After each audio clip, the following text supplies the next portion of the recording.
Во Куманово денеска се одржа трибина на тема состојба во североисточниот плански регион во однос на заштита на жените и децата жртви на родово базирано и семејно насилство и идни чекори.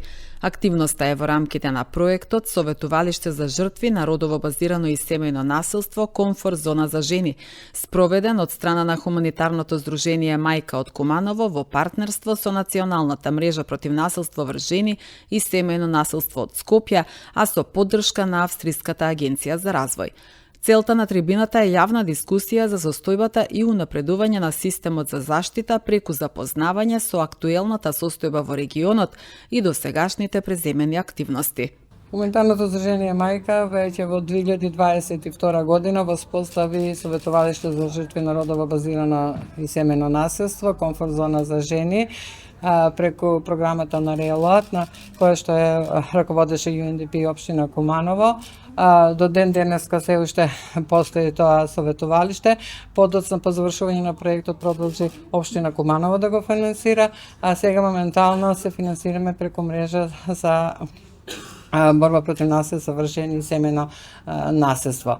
Во 2024 година, исто така преку програмата за социјална заштита на општина Куманово, воспоставивме и кризен центар, каде што имаше можност жртвите, односно жените кои трпат насилство, кога излегуваат од насилната средина, 72 часа да ги згрижиме, за да додека да се знајдат каде понатаму ќе продолжат. За жал, ова година тој сервис веќе не функционира, бидејќи не обезбедувавме средства. Затоа и денешната трибина е со цел да овие наши услуги во Советувалиштето ги прошириме во целиот североисточен плански регион, бидејќи сме единствено воспоставено советувалиште според стандардите кои што ги предвидува Истанбулската конвенција, и сакаме другите општини да ги поттикнеме веќе трета година како застапуваме ова идеја да учествуваат во поддршка на ова советувалиште, со тоа што ќе си ги исполнат своите обврски, а истовремено жените ќе имаат можност каде може да се обратат, бидејќи ни се обраќаат жени од Паланка и од Кратово и од Стара Горичина, така да ние и сега им помагаме на тие жени, но кога општината ќе има удел во обстојувањето на ова советувалиште, тогаш ќе биде полесно. Исто така институциите кои што работат на ова проблематика полесно ќе функционираат и ќе ни се обраќаат за нудење на нашите услуги кои што ги нудиме на жртвите. Кај нас во советувалиштето имаме психолошка поддршка, социјална, правна и кариерно советување. Најчесто жените бараат психолошка поддршка и придружба при посета на одредени институции за да се ги бараат своите права, да ги остварат своите права или да се заштитат од насилникот. Така да нашата социјална работничка оди со жртвата за да го олесни тој пат во институциите, бидејќи се уште постои она сигма дека институциите се уште се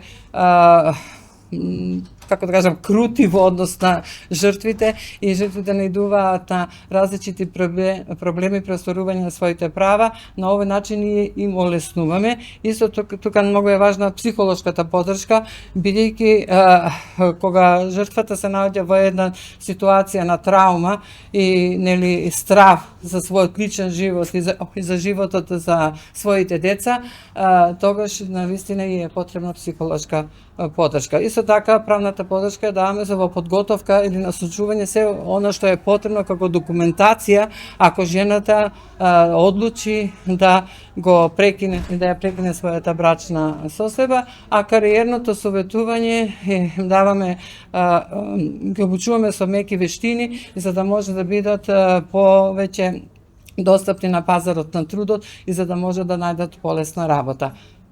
Минатата година околу 148 жени жртви поминаа низ, значи ги примија нашите услуги, бројот на пријавени се поголеми, но сите жени не прифаќаат да добиваат одредени услуги. Ова година, за овие неполни 3 месеца, ние веќе 11 жени имаме кои што веќе ги користат нашите услуги. Во овој плански регион имаме само едно советувалиште кое што го раководи хуманитарното здружение Мајка, меѓутоа други видови на услуги нема.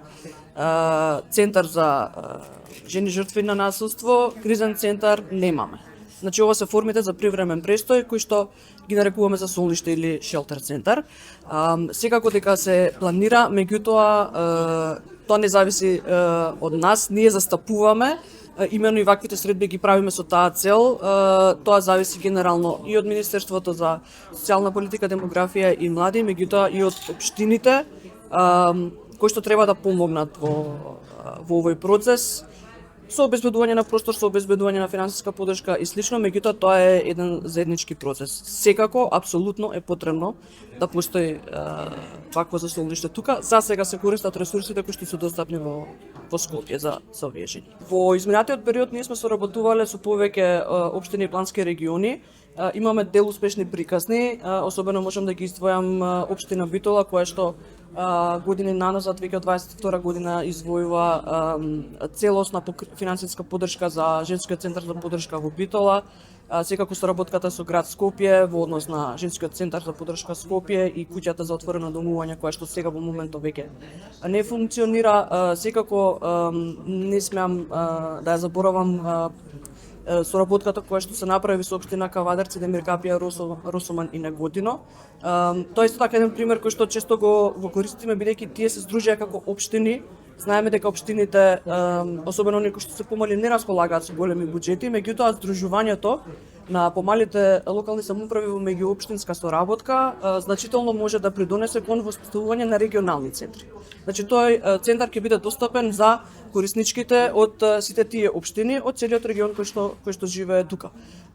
Слично нешто сакаме да биде и во Куманово, бидејќи овој советовалишен центар е во општина Куманово, меѓутоа доколку се здружат околните општини кои што се дел од овој плански регион, може да го направиме достапен и за корисничките од целиот регион, што би било нели многу поиспатливо и попрактично и ќе постои за жените кои што се справуваат со насилство. Со секоја година бројот на ново пријавени жртви, нели така официјално се води статистиката, се зголемува.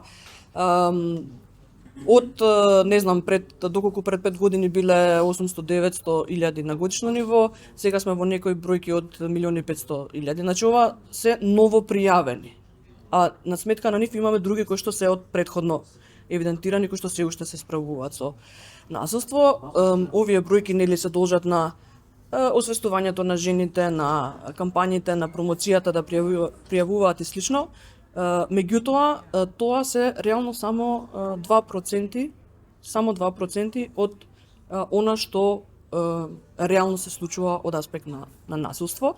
Непријавувањето е генерално недовербата во институциите, или веќе имаат искуство, или веќе слушнале од некој друг како поминал процесот со пријавувањето во институциите, меѓутоа и недостапноста на вакви специјализирани услуги на локално ниво.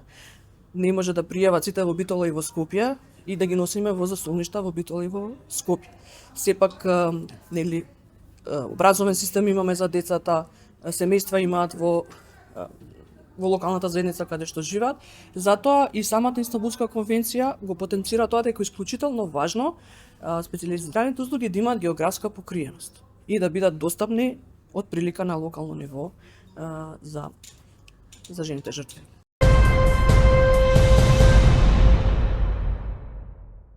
Секторот за внатрешни работи Куманово информира дека денеска околу 12 часот и 50 минути во полицијата е пријавено дека на електронска адреса на Основно училиште во Куманово е упатена закана за поставена експлозивна направа. Веднаш по добиената пријава од полициски службеници се преземени мерки, извршени се проверки и констатирано е дека се работи за лажна пријава, велат од СВР Куманово. Се преземаат мерки за расчистување на случајот.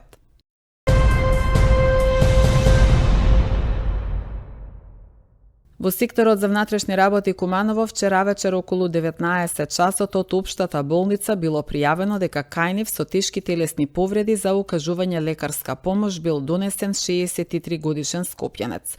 Според пријавеното, тој бил ангажиран преку правно лице од Скопје и се здобил со повреди при извршување работни задачи за поправка на товарно возило на јавното предпријатие Чистота и зеленило во Куманово, соопшти полицијата. Увид извршила екипа од секторот за внатрешни работи Куманово во присуство на трудов инспектор.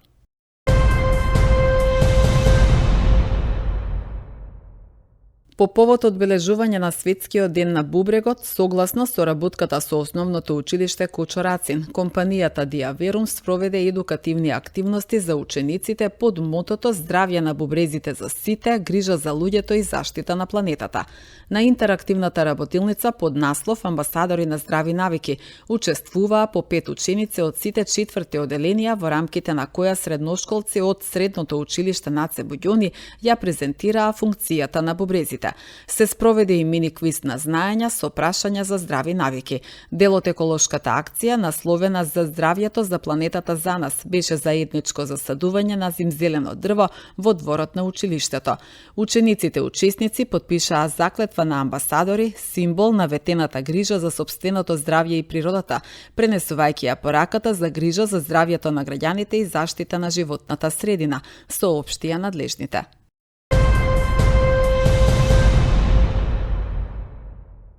Минатогодишната трагедија во Кучани остави траги на целото население, особено врз младата популација. Промени во однесувањето, страв, намалена концентрација е само дел од она со што се соочуваат младите, а пак родителите се загрижени при секое излегување на децата во диско клуб, концертни и спортски сали, посочуваат психолозите, потенцирајќи дека се достапни за разговор и поддршка, бидејќи процесот на заздравување и исправување со ваков трагичен настан бара време. Повеќе детали од изјавата на Александра Милевска, дипломиран психолог и семеен и системски советник. Многу мина очекуваа дека болката ќе се намали или ќе помине, но реалноста не е таква, бидејќи трагедијата и траумата не следат никаков календар. Посебно ова се однесува за семејствата кои загубиле близок или имаат повреден член. Кај семејствата кои загубиле свој близок се јавува често еден така наречен втор бран на тага.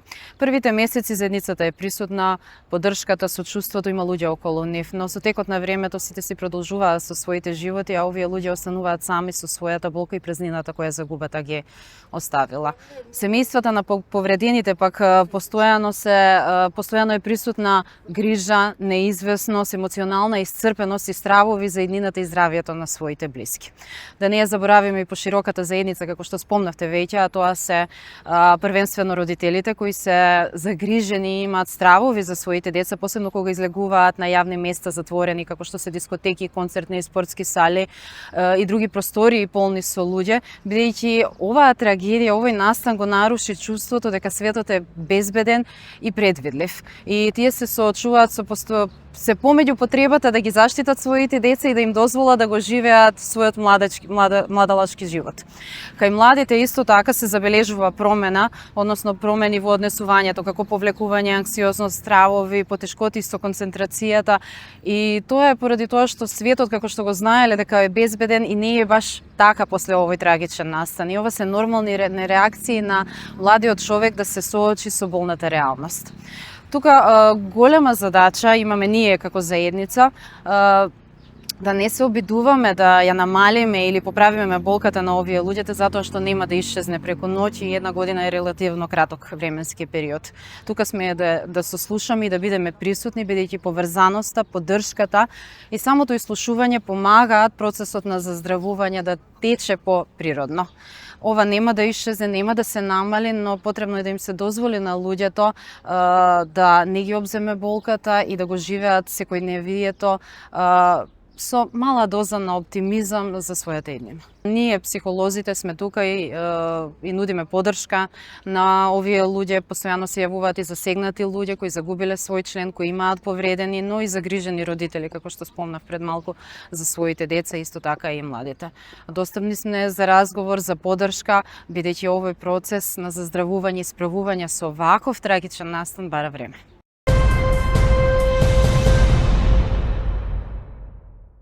Полициски службеници од секторот за внатрешни работи Куманово вчера попладне лишиле од слобода 3 лица од Штип.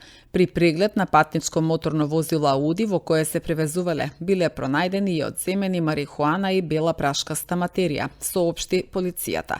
Додека пак по преземени мерки било утврдено дека возачот има активна забрана за управување возила од Б категорија. Тие биле приведени во полициска станица и по целосно документирање на случајот против нив ке следуваат соодветни пријави.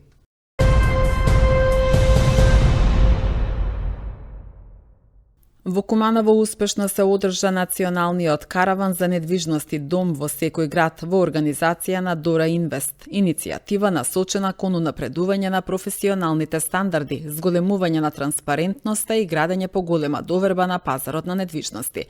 Караванот преку директни средби со граѓаните и активна соработка со локалните институции и експерти има за цел да поттикне одржлив урбан и економски развој во сите региони низ државата. Настанот обедини представници од сите релевантни сегменти, поврзани со купопродажба и управување со недвижности, нотари, адвокати, банки, градежни компании, како и бројни граѓани заинтересирани за актуелните понуди и можности на локалниот пазар.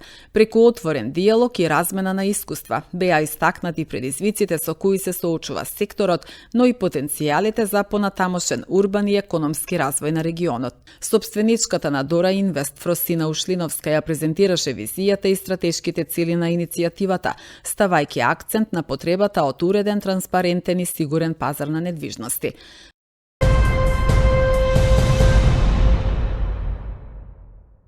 Советот на општина Куманово во среда, следната недела, во кружната сала на зградата на поранешен комитет со почеток во 10 часот ќе одржи редовна седница со 2 точки на дневниот ред.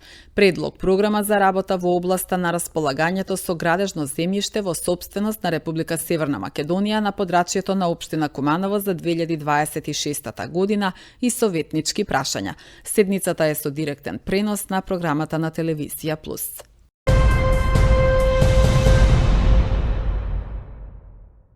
Вкупно 4070 граѓани во земјата ќе добијат ваучери за набавка и вградување инвертер клима уреди, кои се одобрени по јавниот оглас на Министерството за енергетика, рударство и минерални суровини за 2025 година во вредност до 28.000 денари. Во Куманово со ова право се стекнале 258 граѓани, во Липково 79, во Старо Нагоричане 9.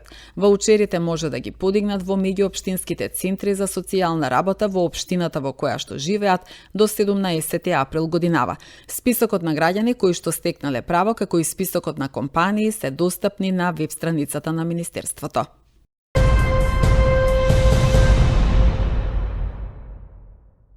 Согласно Законот за празници, во петок, 20 март, верниците од муслиманска вероисповест го слават празникот Рамазан Бајрам, кој е државен празник и неработен ден за сите граѓани. Следен државен празник што носи продолжен викенд е 13 април, вториот ден од празникот Великден. Претходно 10 април, односно Велики петок, е неработен ден за граѓаните од православна вероисповест.